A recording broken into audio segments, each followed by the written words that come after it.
This TikTok came across my Twitter feed a couple days ago. Let me give you some backstory. This young man goes by the name Christian Divyne, and he's on TikTok. He's a comedian, and I believe he's a gamer, so he might be on other platforms. He recently broke up with his girlfriend of 4 years, and apparently this was some kind of a shock to him. He was very surprised, and he went on his TikTok and made this video pleading with his fans to help him financially to find a new place to live. And in that video, he said that he was going to take a break from TikTok and he wouldn't be back until August 1st. However, 8 days after he made that video, he went back on TikTok to send this very special message to his fans. Hey, I know I said I wouldn't be posting for a month, and that's still going to be true. I won't do my next post until August 1st, but I have a PSA to all the women who follow me. Get out of my DMs. It's been 8 days. It's been 8 days. Hour one, when I was distressed and I posted that video being like, I need somewhere to live, I don't know, I need to figure this out, money, yada, yada, yada. Hour one, I got a DM that said, so you're single now? You know what? I moved my shit out today. Today. There are boxes. This is literally, I haven't been to this place in a while. I'm in a sublet, like a month-long sublet with nothing in it except for my air mattress and my PC, and I started playing Valorant for the first time. And for people who don't know what that is, it means I've reached the bottom, okay? Is the dick market so bad right now that you're trying to the TikTok clown meat hat guy? There's gotta be better. There's a middle manager out there who will love and respect you. Why are you trying to get dick from a broken man? All right? Respectfully, I'm 29. I have done a lot of emotional maturing over the years, and I've been in situations where I've made really rash decisions following something. Like, I am trying to heal and grow as a human being. I'm not trying to rebound. I'm trying to figure out who I am now, despite who I've been for the past 4 years. 4 years, it's been 8 days. 4 years, it's been 8 days. So just give it a sec. Slide into some more profitable DMs. There's worse dudes, but you'll get a Birkin. You know, you gotta believe in yourself. Honestly, sliding in my DMs is proof to me that you don't believe in yourself. All right? You can be going places, you know? Not to my empty ideal male living space desktop PC and air mattress situation that's about to become a desktop PC, air mattress, and box situation. Get it together, ladies. Get it together. That's all I wanted to say. I'll see y'all in 3 weeks. Okay. That's the video I said. This is a conversation. This is a conversation that must be had. Now I have to start with the parts where I disagree with him. There were 2 things that he said that I disagree with, and everything else he said, I think it was on point.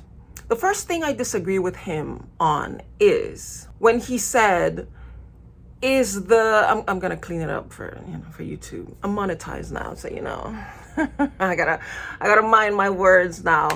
But he said, is the meat market that bad that you have to mess with a loser like me?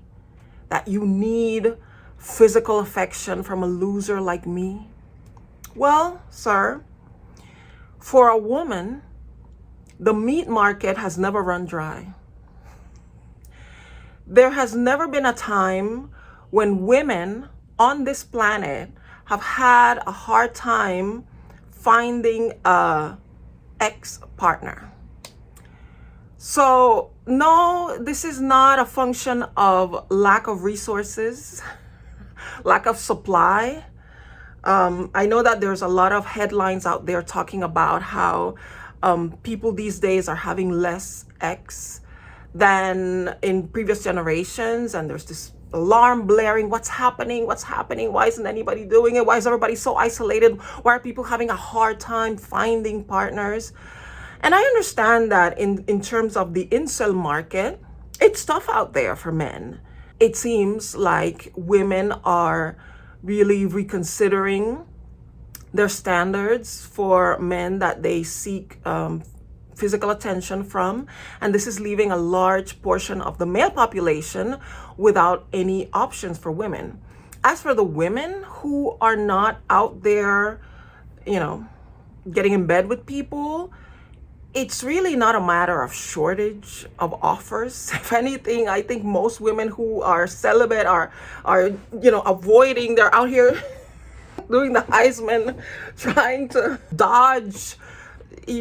So no, the meat market is not lacking for women. That's number one. Number two, when he said, you wanting to get with me is proof that you don't believe in yourself. And that made me sad for him, because it just goes to show how in a deeply sad place he is, how lowly he's looking at himself right now. And I think that that's more of a reflection of how he feels about himself. I believe that the women who are approaching him, who are sliding into his DMs, are women who, in some aspects, feel highly of themselves. These are the women who feel that they have the power to fix and change a man. And those are the women I want to talk to today. Because when the wounded birds that you like to fix start looking you in the eyes to tell you, stop trying to save me, it's time to listen. There are far too many Christian Divynes out there. And by the way, he's unique in the sense that he seems to have a very clear sense of self-awareness. And he sounds and seems like somebody who's very emotionally intelligent. And so that makes him unique. His self-awareness, his high EQ. On the other hand, his circumstances, the fact that he's down and out, that he's trying to find his footing, and there are scores of women lining up, trying to come into his life so they can rescue him out of his current situation. That's a very everyday kind of a thing. There are so many women out there who feel that it is their duty in life to save people, to like a heat-seeking missile, to focus and kind of zero in on the men that are in terrible financial situations, that they are in between jobs, are in between homes, that are having mental issues, that are having problems all around them. They seem to want to zero in on them to say, I will fix you. I will come in. I will do what I have to do to put you in a better place. And they bypass men who have it all together, who might even be interested in them. And they think, that's very nice, but he needs me, so I need to go there. And ladies, most times, not all times, but most times, this is a losing game. Because the kind of people who are attracted to not just men, but they are also men who also like to rescue women. But I feel like this is something that happens mostly with women because of the way we are raised, because of the things we are told about ourselves. Those of us who grew up in church, we are told that the whole purpose of God creating us was to help men. You are to be a helpmeet.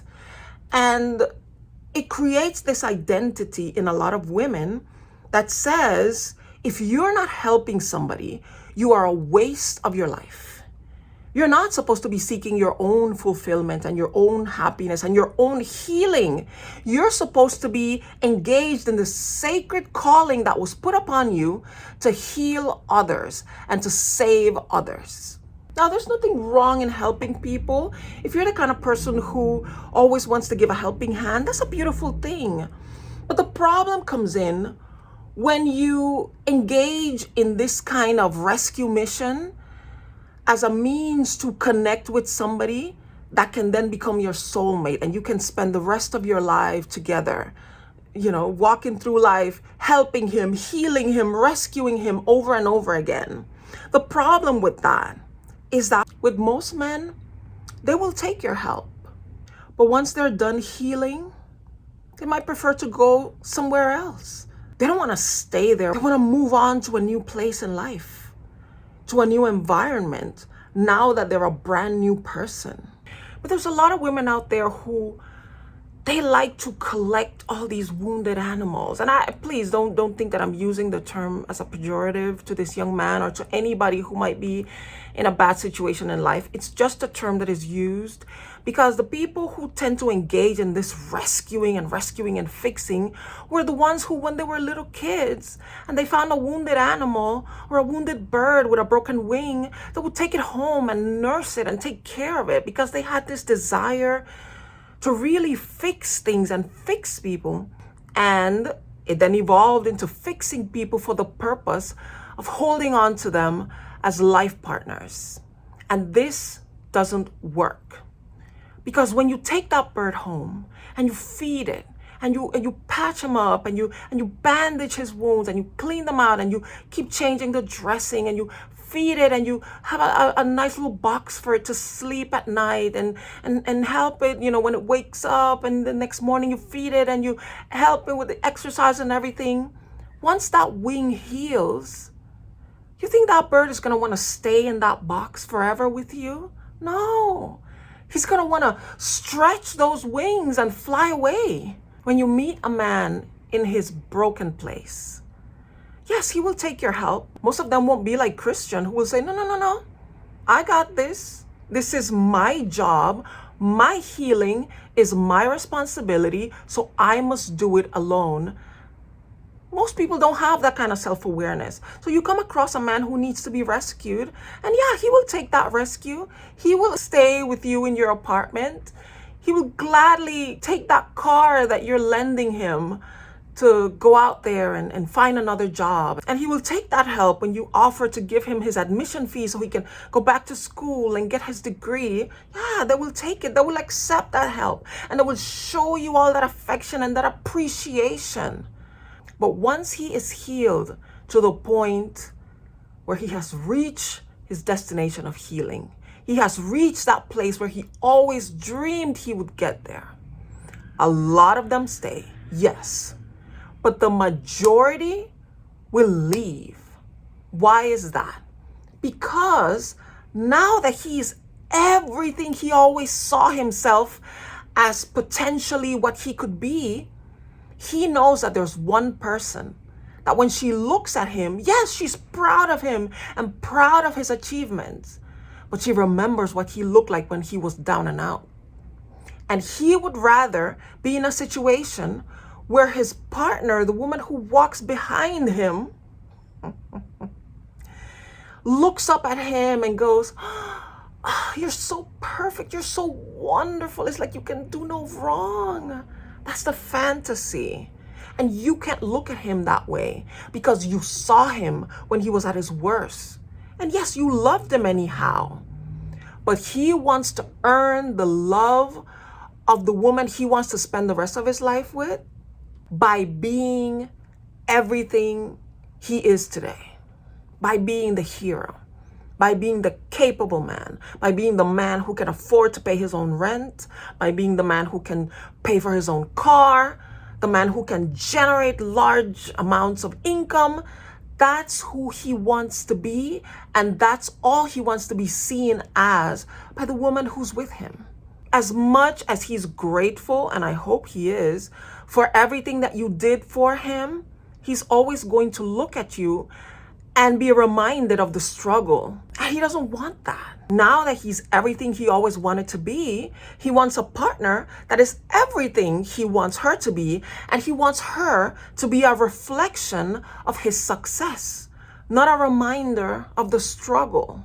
And I know I'm gonna get a lot of pushback from some of you who say, well, that's not true. Me and my husband, we met when we were at a low place and we got together and I'm happy for you. But I don't want young women starting out to think that is the guaranteed way that you're going to find that partner in life. Because I've seen too many cases of women who are what a YouTuber called Chrissy, what she calls the come up woman. The woman that he's with on the come up while he's getting better, while he's growing, while he's maturing, while he's fixing his situation. And when he gets to the place where he wants to be, he doesn't want to be with the come up woman. He wants to be with the woman of his dreams, the woman he was dreaming about all along when he was on the come up. And I want women of all ages to find the man who sees her as the woman of his dreams, the woman that he is now worthy to be with, now that he's everything he wants to be. There's nothing wrong with helping people. You want to help somebody? Help your friend. Help your relative. Help people in need out there. Volunteer. Work at a shelter, at a food pantry. If you have this calling in you to be helpful, to reach out and to help build people up, do that without the expectation that this is the person that's going to be so grateful for my help that he is going to stay by my side forever. Help out of a desire to be of service and help to others, not as a means to bring in and retain somebody. Because that says something about you. That says that you feel that your worth is tied only to what you can do for others. That you feel that your value in any relationship is what you bring to the table. You know, we've had this conversation with people who are always asking, what do you bring to the table? What do you bring to the table? And you're thinking, I bring healing. I bring rescue. I will save you. I will make you better. That's what you're thinking. But what you really should be bringing to the table is your healed, complete, whole self. There is nothing better you can bring to the table of a relationship but your entire, complete, healed, evolved, happy, contented self. That will make you the most valuable partner anybody can have. Because when you take the time to heal yourself, when you don't busy yourself healing, you know what? It just occurred to me that a lot of people who focus on healing and helping others are avoiding dealing with whatever they got within themselves. It is a form of codependence. If you are more concerned in the healing of your partner than your own, you're avoiding your own healing and the work that needs to be done. So what you need to do to be the best partner, to attract the best partner, is to work on your own healing. Don't avoid it. Don't look away. Don't try to distract yourself with the problems he's having. So now you have to drop everything and rescue him and help him and focus that he's okay. You need to work on you. Because when you are done working on him and doing everything that he needs from you, he's going to fly away and find the woman who did the work to become everything that she needs to be as a whole, complete person. That's who he's going to find attractive. That's who he's going to want to be with, because she's going to look at him as like, wow, look at him. He's so evolved. He's so complete. He's such a man. Look at him. He's so capable. He's so reliable. He's so dependable. He has it all together. That's who I want to be with. And he's going to look at her and see the same thing. But he's going to look back at you and say, thank you for everything you did. But you were there for the struggle, and I'm ready for the triumph now. Good luck. Fly away. So make yourself the project. Get the therapy if you can, if you have access to therapy. Read the books. Watch the many lectures that are available to help you in your human development. If you believe in God, pray. Get close to God. Get into a close walk with Him. If you don't believe in God, get into meditation. Read philosophy. put life in perspective. Understand what your role is in life, which is to, yes, be of a help and service to the world. But before you can do that, make sure that your reserves are filled so they cannot be depleted in service to others. Because you know what? You deserve that healing. You deserve everything that you want to give to others. Everything that you want to see in others as a result of your work in their lives, you deserve first. So give it to yourself. And then once you are healed, if you see people that you can help, do that. But don't devote your entire time in trying to make them stay because you helped them. So to Christian, I wish this young man nothing but the best. He's going to be okay. 29 is such an excellent age to kind of pick up the pieces and start building yourself from the ground up. Your 20s are behind you. You're entering into your 30s where you're going to be really solidifying who you are. And so I think he's going to be okay. I wish him nothing but the best. Follow him on TikTok so if you want to show your support for him, and start working on yourself. It's a long, difficult at times road, but let me tell you, it is wonderful when you get to the other side. It is wonderful when you can get to the place where you're like, okay, you know what? I'm still not perfect. I'm still working, but I like this. I like me a lot. I like what I've done with myself, and the best is yet to come. Thank you so much for watching this video. As you know, we made it to 1,000 subscribers. Let's make it to 2,000. Let's work. Let's go. Let's do it. Please share this video if you think it was valuable information. Subscribe to this channel if you'd like to see me do more commentary. Leave a comment. Let me know what you think about what I just said. You want to add to the conversation, please do so respectfully. I'm enjoying your comments, your feedback. Thanks again. Thank you so much for subscribing, for being here. For those of you who started out with me from the very beginning, those of you who just joined recently, please stick around. Watch other videos that I have on different topics. Let me know what you think about those. And I appreciate each and every single one of you. And hopefully, I will see you in the next one.